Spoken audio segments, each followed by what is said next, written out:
from the past. So let's bring everyone in here now to talk about reno regrets. What mistakes have you made during a renovation? Don't worry, you can tell us. Mairlyn, I'm going to start with you. I know that you had your kitchen done. It looks perfect to me, but has anything ever gone wrong with your renos? Well, a really, really long time ago when I was married to my second husband, this was a window and right here was the door. And so we decided to put an extension on the back end of it. And isn't that a wonderful idea? And so then he went away on a business trip for 2 weeks, and I was home by myself with this horrible disaster around me, eating popcorn and Smarties for dinner. And so I don't know if it's a regret so much because he's my divorced second husband. So when he came home, what did he find? I was pissed with him for, I think, maybe 7 more years. So, yeah, anyway, the writing was on the wall. Well, I'm glad he's gone. Scott would never do that. Scott would never have done that. You're right. He's the keeper husband. He sure is. Okay, let me go over. I'm going to ask the contractor because I love to hear from designers like Erin and contractors like Mike when things go wrong, because it just makes us feel better about ourselves. So Mike Lawrence, ever had a reno disaster? Well, in the last 20 years, I can't think of one. Actually, I'm just kidding. There's been lots and lots of challenges along the way, but the reality is probably my biggest regret was in the early 90s, before I was building for anybody else. And I jumped headlong into a trend at the time, which was sponge painting, which was like this faux painting with different colors that you layered on the wall. And I did every square inch of the house, every wall, every surface. And if you have ever tried to paint over this stuff, you'll realize that you're pretty much skimming out the walls to start again.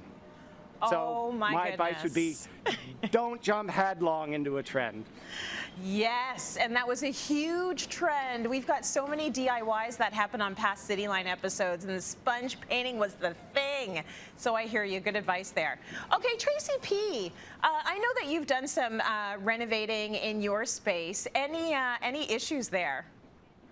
I've never really done major renovating. Yeah, the biggest renovating I've done is this room, and I painted it myself and did everything myself. The biggest mistake I made, and I know better, but I was just too lazy to do it, but was to line the baseboards with tape and the corners and everything like that. So you can't really tell on TV, but if you look real closely in the pictures that I post on Instagram, there's paint splattered everywhere on the floor that I couldn't get off. I tried my hardest scraping it off. I couldn't get it. It's everywhere. I was just too lazy, and I knew better, and I didn't do it. Yeah, I hear you. I've been in the same situation, and you know what? It's almost like a badly polished toe. You can't really tell how badly polished it is until you get really close. I'm going to go over to Erin Williams now. Talk to me, Erin. Any mistakes you just want to get out now? Let's have some therapy. Sure. The therapy for me is a kitchen that we painted a super bright acid yellow. And there was so much pigment in the paint that it actually refused to dry. This was a totally bad, and it really, I got to tell you, it was not a Benjamin Moore paint. Okay, well, good. I'm glad we got that on the record. Okay, it's my turn to dish. I have so many reno mistakes, I don't even know where to start.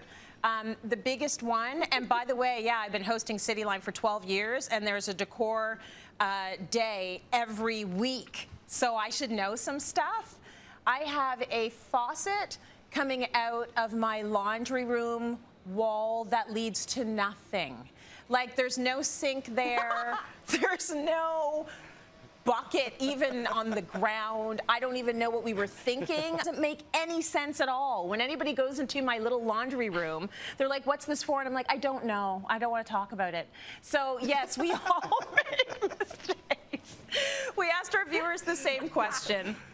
It turns out they could have used some of Erin's tips before they started as well. So here are some of your reno regrets. Phyllis says, I let my husband do it. Came home every day to a kitchen full of drywall and spackle dust. Heather says, hiring an electrician my dad liked. I should have asked my plumber who he recommended. Clarice writes, rushing to finish a job. If you have to hurry, put it off until time pressure is a bit less. And Rachel says, retiled a bathtub surround and forgot to install the soap dish. Oh, well. Thanks for sharing, everyone. We're going to break.